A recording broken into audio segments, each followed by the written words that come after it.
সারা পৃথিবীতে বর্তমানে ফাইন্ডিং জবের জন্য সবচেয়ে বেস্ট একটা অ্যাপস হচ্ছে এটা। অথচ আমরা বাংলাদেশিরা এখনো অনেক পিছিয়ে আছে এই বিষয়টা। জব খুঁজে পাওয়া সিঙ্গাপুর কিন্তু বেশি কষ্ট না। আসসালামু আলাইকুম সবাইকে, আশা করি সবাই ভালো আছেন। আমি আবারও বলতেছি, আমি ভিডিও নিতেছি, তো কারো কোনো সমস্যা থাকলে জানিয়েন। আজকে তো এই ক্লাসের পরে মোটামুটি আলহামদুলিল্লাহ আপনারা সবাই লিডার, ঠিক আছে না? মোটামুটি একটা পর্যায়ে আপনারা লিডার। তো একজন লিডার হিসেবে আপনাদের কিন্তু কিছু দায়িত্ব আছে। এই ক্লাসের আগে কিন্তু আপনি লিডার ছিলেন না, আজকে ক্লাসের পরে আপনারা লিডার হয়েছেন এবং এটা MOM থেকে আপনাদেরকে সার্টিফিকেট পর্যন্ত দেওয়া হবে। সো একজন লিডার হিসেবে আপনার ব্যক্তিগত কিছু দায়িত্ব আছে, এই দায়িত্বগুলো নিয়ে আমি আমার মতো করে কিছু কথা বলবো আপনারা চাইলে বিষয়টা আমাদের সাথে শেয়ার করতে পারেন। মনে করেন আপনি যে জায়গায় কাজ করতেছেন সেখানে একজন শ্রমিক শ্রমিক বলতে একজন প্রবাসী ভাই, শ্রমিক বলবো না, একজন প্রবাসী ভাই দুর্ঘটনায় আক্রান্ত হয়েছে। কোনো কোনো ক্ষেত্রে কোম্পানি সাপোর্ট করে, কোনো কোনো ক্ষেত্রে কিন্তু কোম্পানি সাপোর্ট করে না। কোম্পানি সাপোর্ট করলে বেস্ট, একদম সব কিছু সহজ। আর সাপোর্ট না করলে আপনি কি করবেন? আপনি তো একজন লিডার, আপনি তো আপনার আশেপাশে যারা কাজ করে বা আপনার সাথে যারা কাজ করে তাদেরকে আপনি সাপোর্ট করতে হবে, তাই না? সেক্ষেত্রে কি করবেন? বা হেলথের এই বিষয়ে আপনাদেরকে কী সেবা দেবে, এগুলো সম্পর্কে আপনি যদি কোনো প্রশ্ন থাকে অবশ্যই জানাবেন, ইনশাল্লাহ আমরা উত্তর দেওয়ার চেষ্টা করব। আর হেলথ সার্ভের যে মেডিকেল সাপোর্টটা, যেমন আপনি যদি কারো দাঁতের ব্যথা হয়, দাঁতের সমস্যা হয়, আপনারা জানেন সিঙ্গাপুরে দাঁতের চিকিৎসা কিন্তু কোম্পানি বহন করে না। যদিও করে, খুব কম সংখ্যক কোম্পানি বহন করে, হয়তো হাতে গোনা দুই একটা।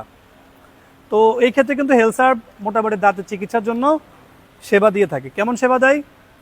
আপনাকে অবশ্যই সিরিয়াল ফলো করতে হবে, তাদের কাছ থেকে অ্যাপয়েন্টমেন্ট নিতে হবে। অ্যাপয়েন্টমেন্ট নিয়ে তাদের কাছে গেলে $15 থেকে $30 তারা কিন্তু আপনাকে প্রাথমিক চিকিৎসা দিয়ে দেবে, যেটা বাইরে $1 থেকে $150। যেমন একটা দাঁত যদি আপনি উঠাতে হয় বাইরে $150 মতো লাগে, সেটা হেলথ সার্ভে আপনি $30 পেয়ে যাবেন। তো এটার জন্য কি করতে হবে? আপনাকে যে হোয়াটসঅ্যাপ নাম্বার আছে, এই হোয়াটসঅ্যাপ নাম্বারে যোগাযোগ করতে হবে। যোগাযোগ করে আপনাকে মেডিকেল সাপোর্টটা নিতে হবে। তখন যদি আপনার কোনো সহকর্মী দাঁতে ব্যথায় কাতরায়, তখন আপনি কি করবেন?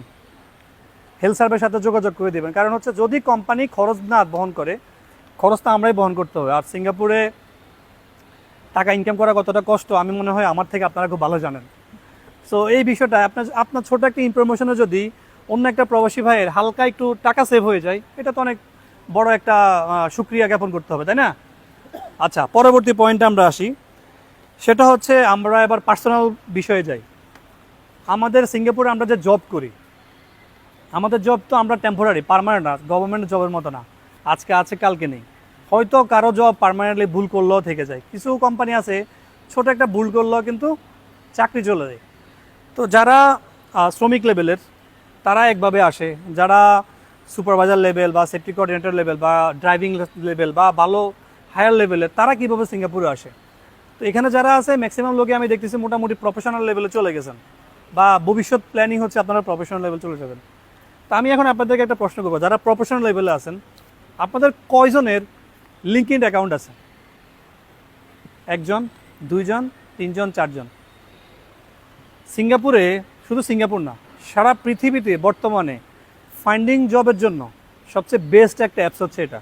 অথচ আমরা বাংলাদেশিরা এখনও অনেক পিছিয়ে আছে এই বিষয়টা। তো এটা হচ্ছে আমাদের ব্যর্থতা, তাই না? একটা অ্যাপসে জাস্ট একটা আইডি ক্রিয়েট করে ওই আইডির মাধ্যমে আপনি যদি জব খুঁজে পান, একটা সিম্পল একটা প্রফেশনাল আপনি যদি ব্যাকগ্রাউন্ড আস্তে আস্তে স্টেপ বাই স্টেপ বানানোর পরে যদি জব খুঁজে পান বিনা পয়সায়, এবং আপনি সিলেকশন করে যদি জব খুঁজতে পারেন, বেস্ট না? এজেন্সির মাধ্যমে, এজেন্সি বললে আপনারা অফিসে চাকরি দিবে, যে এদের হ্যাকিং। কিন্তু লিঙ্কডইনের মধ্যে এরকম নাই, কারণ এখানে সরাসরি কোম্পানির HR লিঙ্কেড আছে এবং এগুলা সিঙ্গাপুর গভর্নমেন্ট অবজারভেশন করে। এই কারণে সবাইকে বলবো, যারা প্রফেশনাল লেভেলে চলে গেছেন বা চিন্তা ভাবনা করতেছেন না আপনি সিঙ্গাপুরে শ্রমিক লেভেল থাকবেন না, আর একটু আগাবেন, অবশ্যই এই অ্যাপস সম্পর্কে জানবেন। ইউটিউবে প্রচুর পরিমাণ ভিডিও আছে, দেখবেন, আইডি ক্রিয়েট করবেন এবং পরবর্তী স্টেপে যাবেন। দেখবেন জব খুঁজে পাওয়া সিঙ্গাপুর কিন্তু বেশি কষ্ট না, সহজ। সেকেন্ড কোশ্চেন, আমাদের কয়জনের প্রফেশনাল সিবি আছে? প্রফেশনাল সিবি 1 জন, 2 জন, 3 জন, 4 জনের? আমরা এখানে যারা আছি সবাই কিন্তু আমাদের জবটা টেম্পোরারি, আজকে আছে কালকে নাই, অথচ আমরা এখন একটা সিবি রেডি করি নাই। এটা কিন্তু আমাদের ব্যর্থতা।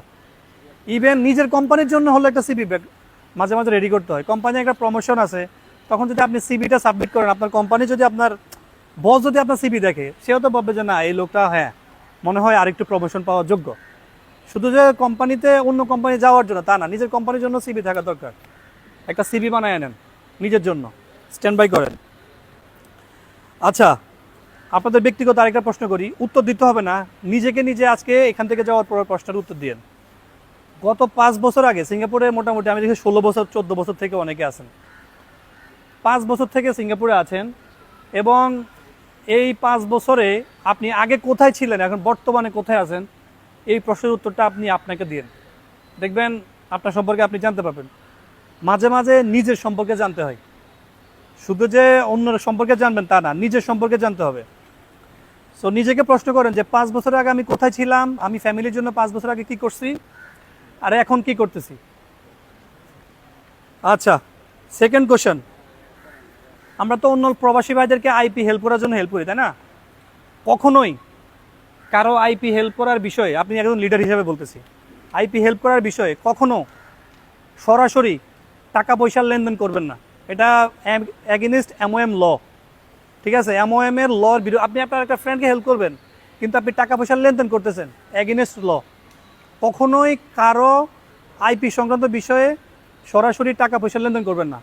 লিঙ্ক ধরাই দেবেন, ওই যে লিঙ্ক আজকে ট্রেনিং আমরা বুঝাইছি, লিঙ্ক এজেন্সি খুঁজে এজেন্সির সাথে আপনার ফ্রেন্ডের সাথে পার্সোনালি লিঙ্ক ধরাই দিবেন।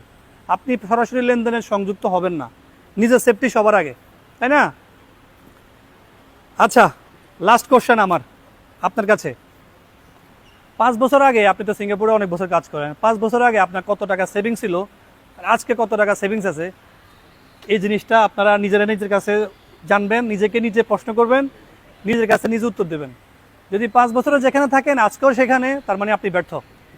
ইভেন আমি আমাকেও প্রশ্ন করি যে আমি গত বছর কোথায় ছিলাম, আজকে আমি কোথায়, তাহলে আপনি ব্যর্থ। ওই যে হাবিব ভাই 4.5 বছর দেশে কাটায় আসছে, উনি একটা এক্সাম্পল। উনি কল্পনা করেন উনি 4.5 বছর দেশে থাকবে। আমি যে থাকবো না তা কিন্তু না, হয়তো আমিও থাকতে হবে। রিজিকের মালিক আল্লাহ রাব্বুল আলামিন। এই কারণে সবসময় সেভিংস অ্যাকাউন্ট করবেন। 5 বছরের বেশি যাদের হয়েছে সিঙ্গাপুরে, কার ব্যক্তিগত সেভিংস আছে আমি একটু হাতটা দেখতে চাই। 5 বছরের বেশি, কম না, ব্যক্তিগত। মানে এটা ফ্যামিলি জানে না এই শেয়ার সেভিংটা আমি নিজের জন্য করছি। 1-2 জন আছে, খুব আমারও ছিল না। আমি গত 2-1 বছর আগ থেকে আমি একটা প্ল্যানিং করে আসলে আস্তে আস্তে আগাইছি যে হ্যাঁ, আমি চাকরিটা চলে গেলে ফ্যামিলি, দেশের ম্যাক্সিমাম ফ্যামিলি মনে করে আপনার কাছে কিন্তু টাকা আছে, রাগ নিন না ভাই। ইভেন আপনার বউও মনে করে আপনার কাছে প্রচুর টাকা আছে, কিন্তু এটা ম্যাক্সিমাম প্রবাসী থাকে না। বাঙালিরা কিন্তু এই বিষয়ে সেলফিশ না, এই বিষয়ে বাঙালিরা সবার আগে ফ্যামিলি দেখে। তো যাই হোক ভাই, আমার কথাই কেউ কষ্ট নিয়েন না, নিজেকে সেলফ ডেভেলপ করেন। সিঙ্গাপুর কিন্তু আমরা সবাই 5-7 বছরের জন্য কিন্তু প্রথমে আসছি, কিন্তু এখন 16 বছর হয়ে গেছে, আরও কত 16 বছর থাকা লাগবে এটা আল্লাহ ভালো জানে। তো শর্ট টাইমে যতটুকু সাকসেস হওয়া যায় হন, আর ক্যারিয়ার ডেভেলপ করেন। 18 টাকা এখানে, আমি 18 টাকা সিঙ্গাপুরে জয়েন করছি, এমন কেউ আছে যে সিঙ্গাপুরে 2000-3000 টাকা বেসিকে আসছেন? কেউ নাই। সিঙ্গাপুরে বেশিরভাগ লোকই কিন্তু 18 টাকা জয়েন করছে, আর 18 টাকা থেকে যাওয়া কিন্তু ব্যর্থতা। সেলফ ডেভেলপ করতে হবে। ধন্যবাদ সবাইকে। আসসালামু আলাইকুম রহমতুল্লাহ।